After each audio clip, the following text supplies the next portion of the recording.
Le président de la République Issoufou Mahamadou sera le candidat du PNDS Taraya à la présidentielle de 2016. Il a été désigné ce samedi.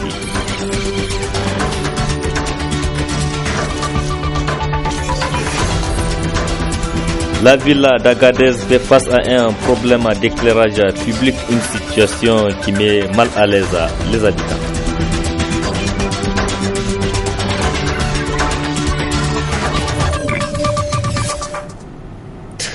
Samedi 7 novembre 2015, mesdames, messieurs, bonsoir et merci d'être sur la télévision. Labari poursuivra ce journal-là. Je le disais dans les titres, le candidat du parti nigérien pour la démocratie et le socialisme PNDS Taraya à la présidentielle de 2016 est connu. Il s'agit du président Issoufou Mahamadou. Il a été choisi ce samedi au terme du congrès d'investiture du parti. C'était au palais du 29 juillet en présence de nos reporters Michel Deji et Ibrahim Abdou. C'est à l'unanimité que les fédérations régionales du parti ainsi que celles des organisations des femmes et des jeunes Taraya et les sections de l'extérieur ont approuvé cette candidature en faveur de la poursuite de la mise en œuvre du programme de la Renaissance. Au terme des travaux, la décision finale du Congrès est rendue publique. Considérant la nécessité de poursuivre les grands chantiers entrepris lors du premier mandat du camarade Issoufou Mahamadou et d'en initier de nouveaux en vue de consolider les bases d'un développement durable du pays, fort du soutien unanime des 8 régions, des 8 fédérations, des organisations de masse et des sections de l'extérieur du parti à la candidature du camarade Issoufou Mahamadou à la prochaine élection présidentielle, le congrès extraordinaire du PNDS Taraya, réuni le 7 novembre 2015 à Niamey, décide d'investir le camarade Issoufou Mahamadou comme candidat du PNDS Taraya à la prochaine élection présidentielle du 21 février 2016 et lui assure son soutien total. Notons que ce congrès extraordinaire d'investiture a également vu la participation des représentants de l'international socialisme et des partis politiques amis du PNDS d'Afrique et d'ailleurs, venus pour saluer les actions de leurs camarades socialistes et exprimer l'intérêt qu'ils portent à sa candidature. Retour donc au congrès d'investiture ce matin du PNDS à Taraya, une cérémonie qui a été marquée par plusieurs allocutions. Michel Djedji et Ibrahim Abdou.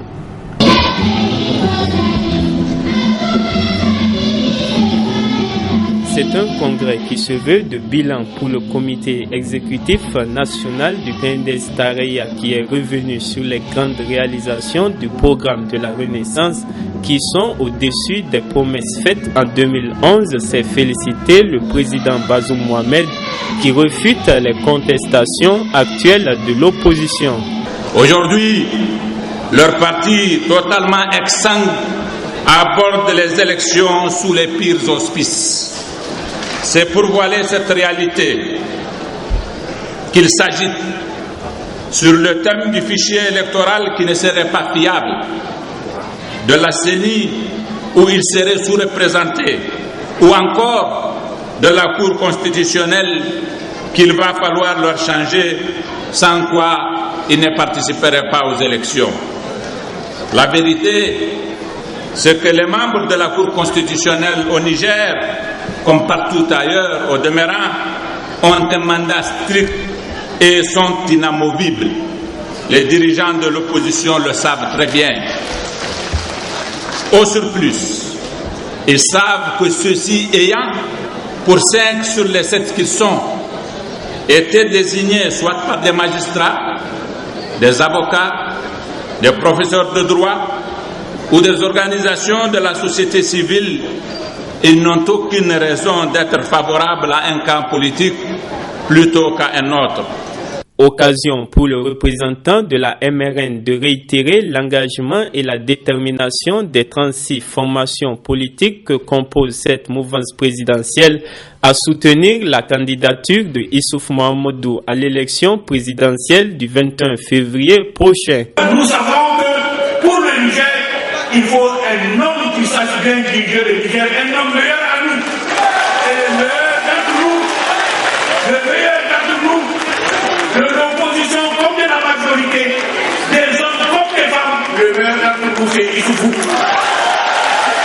Si le président de la NDP, Zaman Lahia, partage cette vision, celui du MPR a affirmé ne pas pouvoir donner sa position de façon formelle qu'après le premier congrès constitutif de ce nouveau parti qui s'annonce pour bientôt. Je souhaiterais que lors de notre congrès, vous apprécierez certainement les débats qui sont aussi transparents que ce que vous êtes en train de faire aujourd'hui.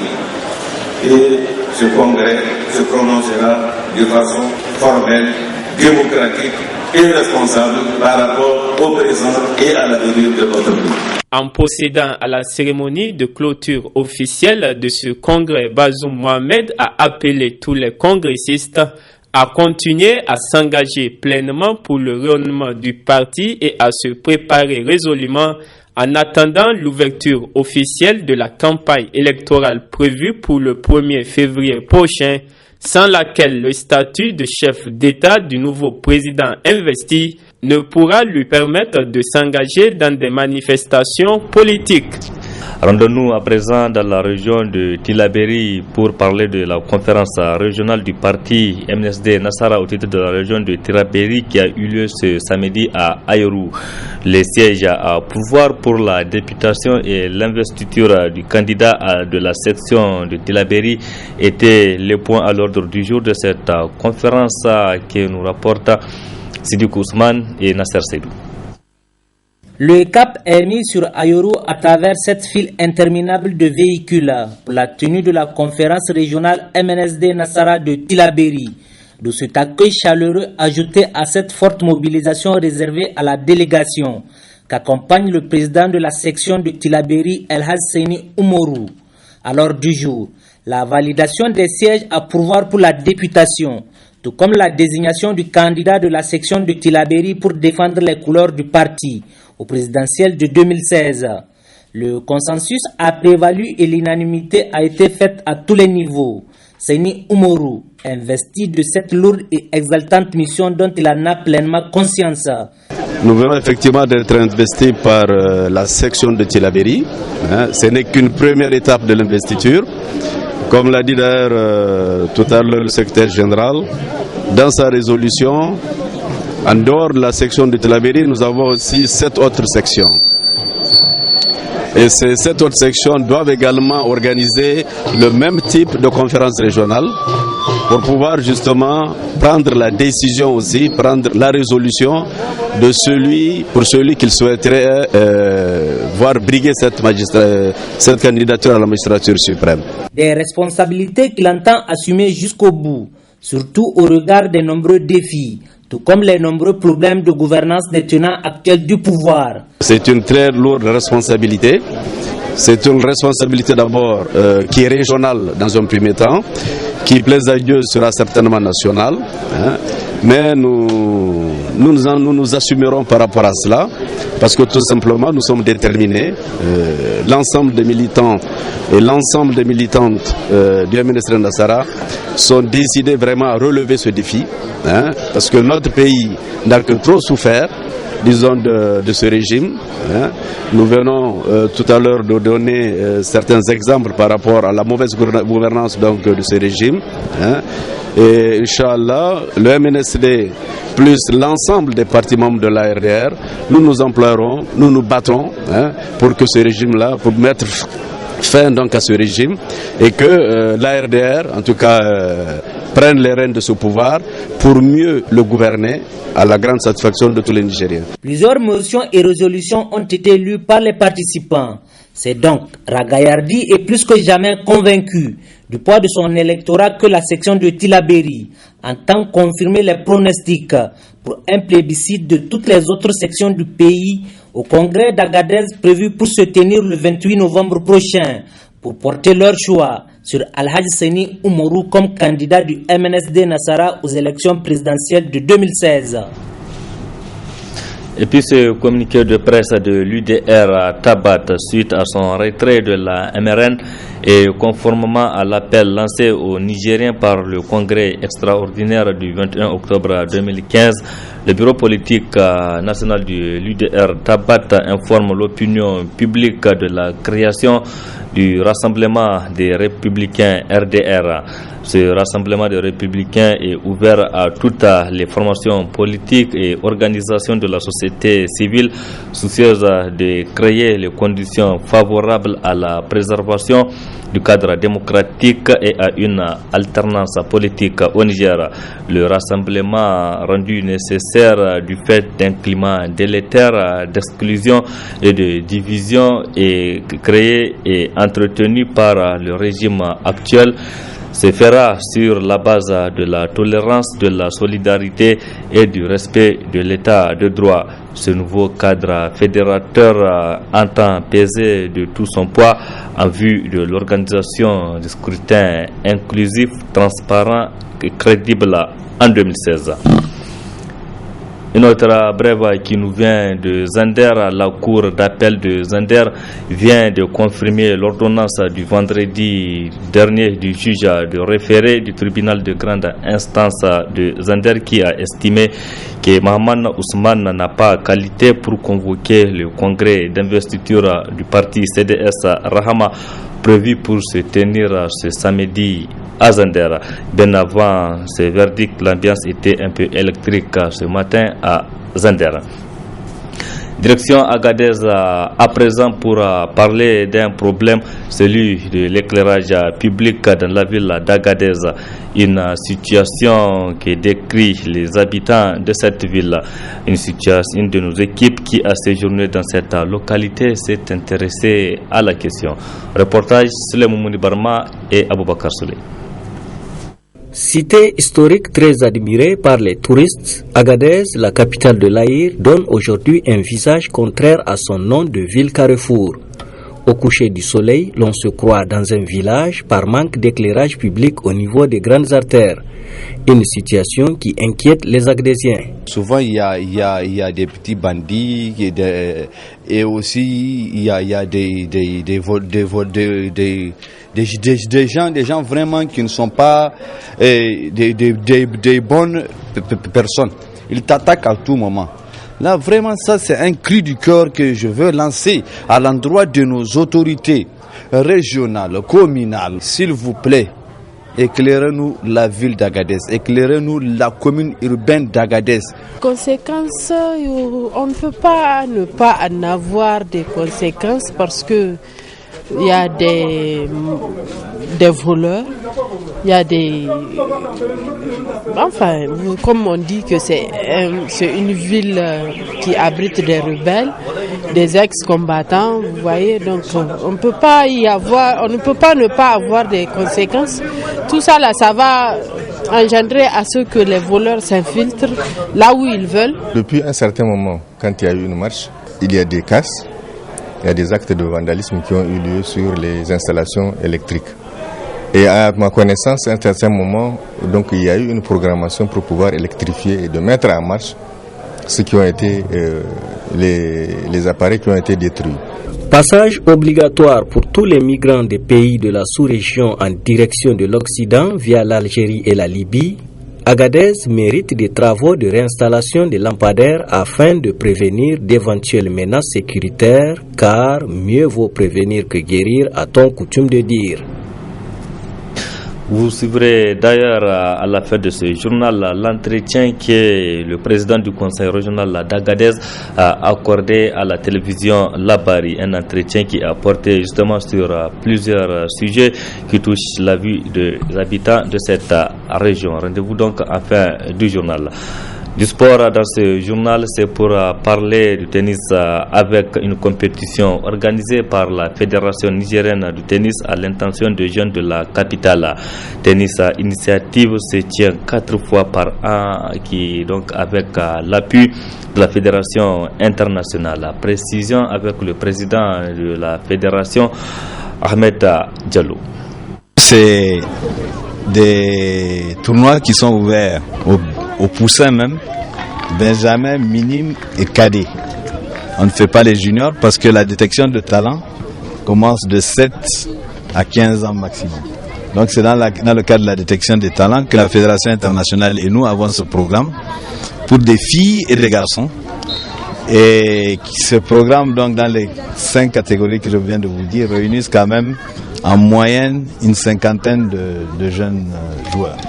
En ce qui concerne toutes nos activités, nous les finançons par le biais de la Fédération internationale en ce qui concerne des compétitions qui sont prises en charge par la Fédération internationale, par nos fonds propres au niveau de la Fédération, donc depuis 30 ans comme vous dites, je dis bien nos fonds propres, parce que nous ne prélevons aucune licence. Et cette question m'a été posée et rapportée plusieurs fois. Pourquoi nous ne prélevons pas de licence? Mais c'est pour une raison bien simple. Déjà, le tennis est taxé d'être inaccessible aux Nigériens. Vous comprendrez bien que nous ouvrons notre discipline à tous les Nigériens et surtout les Nigériens des milieux modestes. Il n'est pas de notre intérêt ni de notre intention de leur imposer une licence pour pouvoir jouer.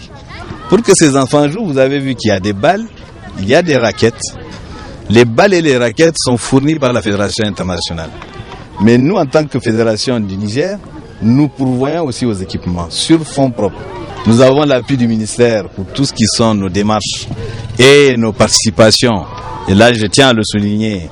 Ces 2 dernières saisons, le ministère s'est impliqué dans la participation des équipes aux tournois internationaux. Mais c'est insuffisant. Je suis désolé de le dire parce que vous savez que le sport coûte cher. Ce que fait le ministère est salutaire, mais c'est largement insuffisant. À titre d'exemple, nous avions un champion qui était dans un centre international de tennis, ça maintenant tout le monde le sait, qui malheureusement aujourd'hui est ici, faute de moyens, parce que ce n'est pas raisonnable, nous en tant que fédération, qu'on continue à investir de l'ordre de $6,000 par an pour faire jouer un enfant. Et vous comprenez, $6,000, ouais, ça fait 3 600 000 francs, c'est pas 0 francs. Hein. Donc nous n'avons pas les moyens de cela. Mais par contre, on l'a fait jusqu'il y a 2 ans, parce que nous estimons que cet enfant, qui est un réel talent, 2 fois vice-champion d'Afrique, ça ne se trouve pas, nous avons beaucoup investi dans cet enfant. Malheureusement, aujourd'hui, nous ne pouvons plus continuer de le faire parce que nous n'en avons pas les moyens. Oui, je rappelle cette brève qui nous vient de Zander, où la Cour d'appel vient de confirmer l'ordonnance du vendredi du juge de référé du tribunal de grande instance qui a estimé que Maman Ousmane n'a pas qualité pour convoquer le congrès d'investiture du parti CDS Rahama prévu pour se tenir ce samedi à Zander. Et bien avant ce verdict, l'ambiance était un peu électrique ce samedi dans la ville de Zander. Place à présent à la partie magazine qui est consacrée à l'entretien que le président du conseil régional d'Agadez a accordé à la télévision Labari. Un entretien qui a porté sur plusieurs sujets touchant la vie des habitants de cette localité. Très bonne réception. Le trafic routier est dégradé.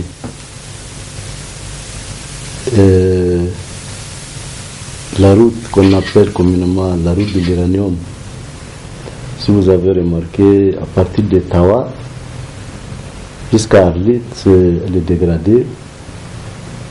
Mais très récemment, le président de la République a posé la pierre. Donc je pense que elle sera réhabilitée, cette route-là. Mais il faut dire que le développement, un développement dépend du réseau routier, parce que le réseau routier, c'est ça qui permet aux populations de se déplacer facilement, d'être en contact avec les autres régions, les autres pays. Mais si le réseau routier est délabré, même l'économie va en souffrir. L'Aïr est devenu de plus en plus un carrefour, pour ne pas dire un passage obligatoire pour la jeunesse des pays ouest-africains qui migrent vers la Libye, voire même vers l'Europe et les États-Unis. Un combat a été engagé dans ce sens, notamment pour mettre fin aux migrations clandestines. Comment est-ce que vous arrivez également à faire face à ce phénomène, si on peut l'appeler ainsi? On ne peut pas empêcher un ouest africain de venir à Agadez. Jusqu'à la frontière libyenne, il a le droit de circuler. Donc vous voyez, on ne peut pas empêcher à ces jeunes-là de traverser Agadez, parce que nous sommes régis par les accords de Limois. Ça c'est un. Deuxièmement, vous savez, depuis une quinzaine d'années, Agadez a souffert de cette question d'insécurité. Il n'y a plus de touristes, parce que vous n'êtes pas sans savoir qu'Agadez, l'une des activités principales, c'est le tourisme. C'est cette activité qui absorbe le maximum de jeunes quand il y en a. Aujourd'hui, on fait face au chômage des jeunes, parce que c'est l'une des activités qui les absorbe, je vous ai dit. Et avec ces phénomènes de migration, ces jeunes aujourd'hui se sont lancés dans ce trafic-là, parce qu'il n'y a que la seule activité pratiquement pour eux. Donc nous ne pouvons pas non plus empêcher à ces jeunes de chercher quelque chose pour eux. Donc nous avons dit, en tout cas on a eu la visite de la haute représentante de l'Union européenne la fois passée à Agadez. On n'est pas contre qu'on arrête l'immigration, mais il faut créer les conditions à notre jeunesse d'une stabilité sociale, économique, à notre jeunesse. Sinon, on ne pourra pas les empêcher de faire traverser ces migrants-là, parce que c'est dans ça qu'ils vivent. Donc, si on arrive à créer les conditions de leur insertion, une vraie insertion économique, moi je pense que la migration va s'arrêter d'elle-même, parce qu'il n'y aura aucun jeune qui va vouloir prendre le risque de traverser le désert tous les jours. Alors, l'insécurité constitue également l'un des problèmes auxquels les pays du monde entier font face. Peut-on parler, est-ce que réellement Agadez est épargné de ce problème? On fait frontière avec la Libye, l'Algérie, le Mali. Donc voilà, surtout l'Algérie, la Libye et le Mali. Voilà deux pays qui ont été déstabilisés, qui sont même en pleine crise sécuritaire. Et Agadez est au milieu de ces deux foyers-là. Il y a aussi le Tchad, et tous les cas on fait frontière avec le Tchad. Et nous avons un désert trop vaste au Niger. Et notre désert, c'est le plus grand. Ce désert-là, on n'a pas les moyens, en tout cas, de sécuriser cette partie du Niger. L'État n'a pas les moyens suffisants pour déployer notre armée dans ce désert. C'est trop vaste. Donc ça, c'est le deuxième facteur. Et en même temps, notre chance au Niger, à Agadez en tout cas, c'est que nous avons une population qui est aguerrie. Elle est aguerrie par les différentes rébellions. Donc aujourd'hui, la population d'Agadez, en tout cas depuis 4 ans maintenant, 5 ans, se sont engagés résolument à stabiliser la région. Il y a eu tellement de forats, il y a eu des sensibilisations, les gens se sont impliqués physiquement, les leaders religieux, la chefferie traditionnelle, même les représentants de l'État, vous voyez.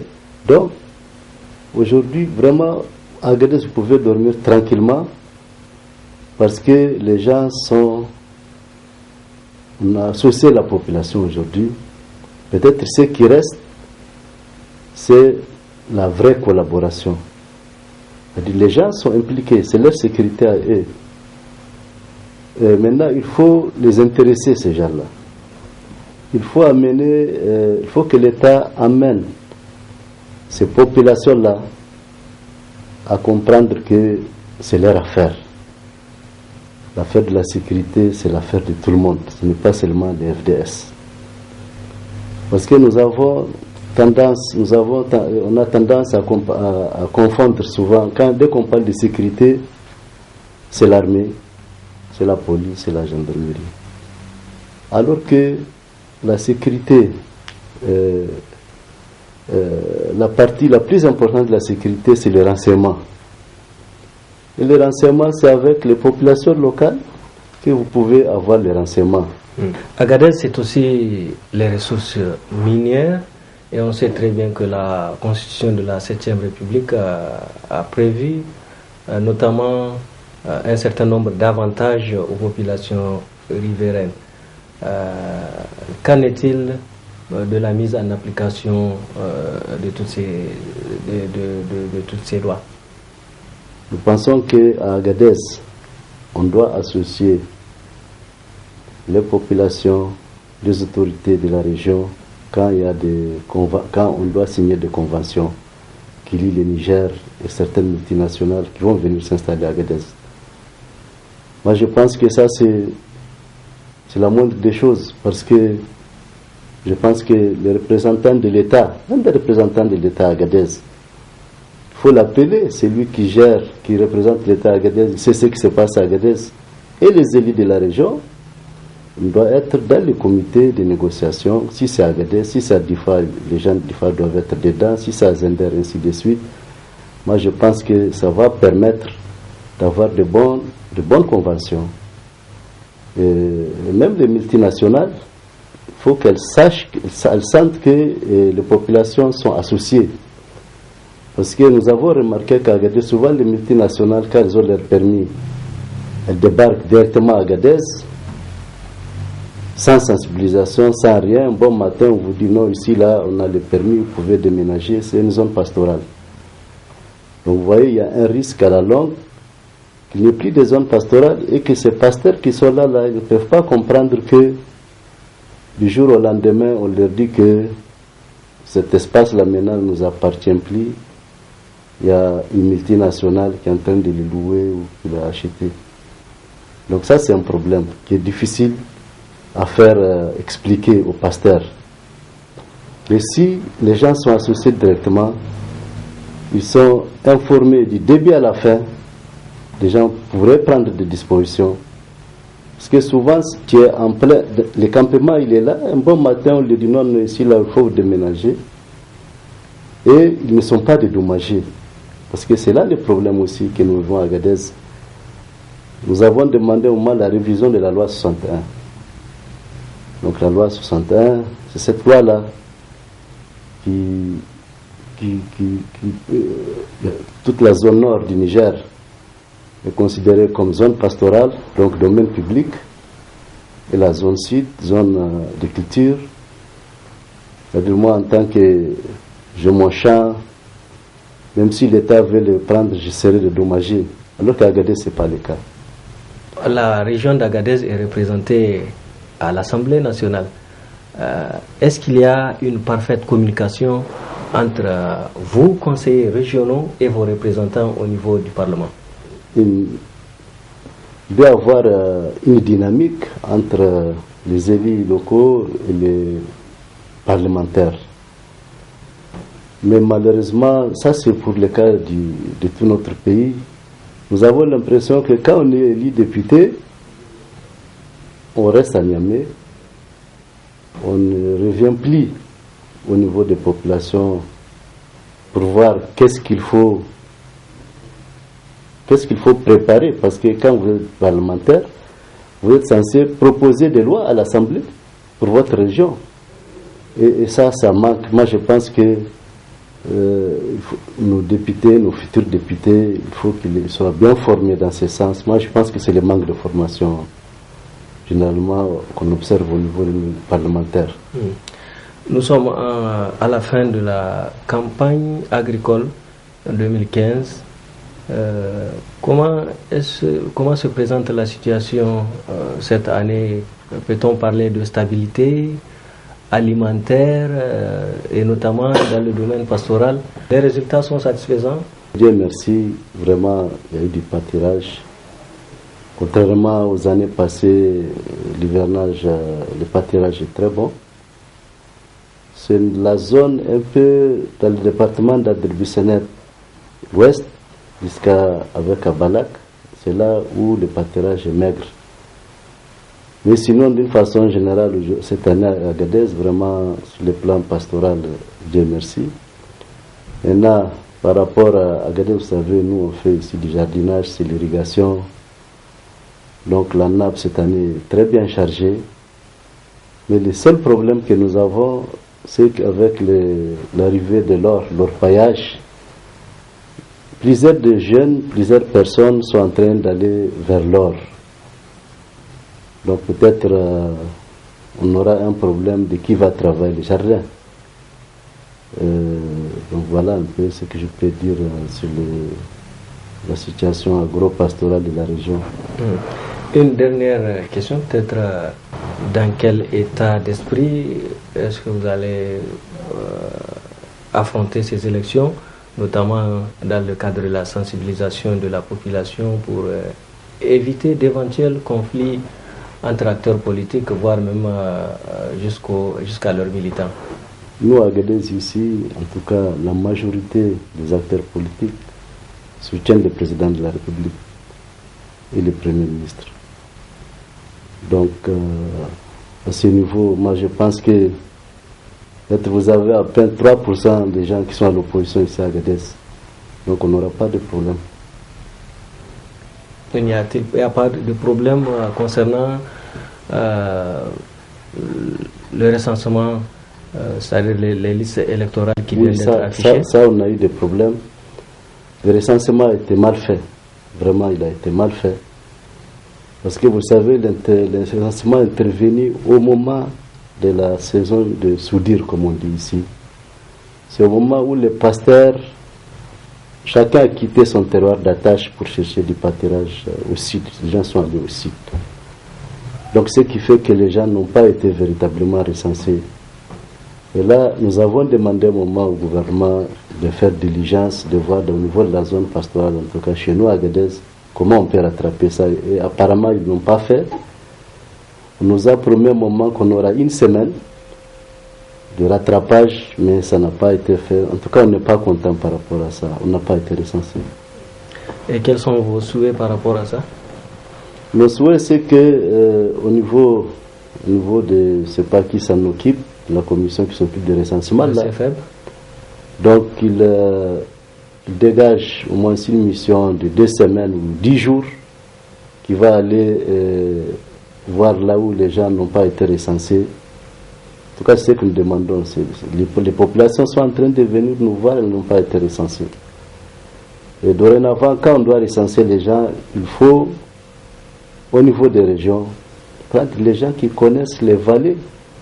Parce que généralement, on nous envoie des jeunes qui n'ont jamais quitté Agadez, qui ne partent qu'au niveau des puits d'eau, alors que dans il faut amener des gens qui connaissent. Il y a des chefs de tribus. On peut responsabiliser les différents chefs de tribus. Tu rentres dans la voiture, tu nous montres tes gens, par exemple.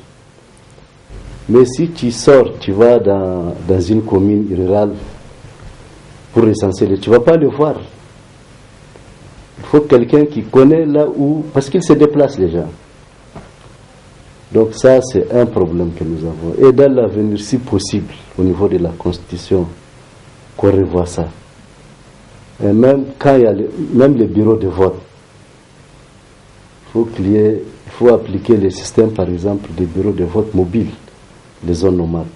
N'y a-t-il pas de problème dans les domaines sociaux tels que l'approvisionnement en eau potable, la santé, l'éducation?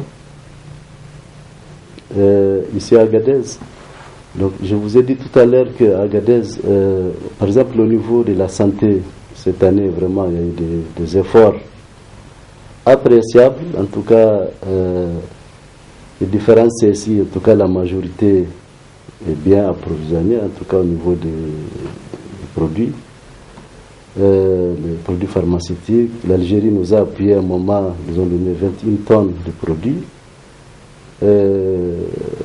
Peut-être ce qui manque à Agadez, c'est les spécialistes, les médecins. C'est-à-dire, vous voyez, on a un seul chirurgien, on a un seul gynécologue. Vous voyez, ça veut dire que si un est malade ou machin, ça veut dire que on est dans des problèmes. On n'a même pas de dentiste. Un seul pour toute la région. Pour toute la région. Alors que je crois que les règles de l'OMS, c'est pas ça, quoi. C'est-à-dire, il y a... En tout cas, le Niger ne respecte pas les critères de l'OMS. Donc ça, peut-être, c'est dû au manque de médecins, de spécialistes. Donc le Niger doit mettre l'accent là-dessus, les Nigériens en ont besoin. Maintenant, par rapport à l'éducation, je vous ai dit, c'est une zone nomade. Il faut mettre l'accent sur les cantines scolaires. Parce que quand il n'y a pas de cantine dans une école, les enfants ne viennent pas à l'école. Et les parents s'en fichent de l'école aussi. Donc là, moi je pense qu'il y a de gros efforts à faire par rapport à ça avec les partenaires. Et même les enfants, quand ils arrivent au collège ou au lycée, ils n'ont pas de tuteur. Donc nous sommes confrontés souvent à ce genre de problèmes. Sinon, les enseignants, ils sont là. En tout cas, il n'y a pas de problème visible qu'on va vous dire, mais c'est ça seulement qu'il faut un peu rectifier. Puis voilà quoi.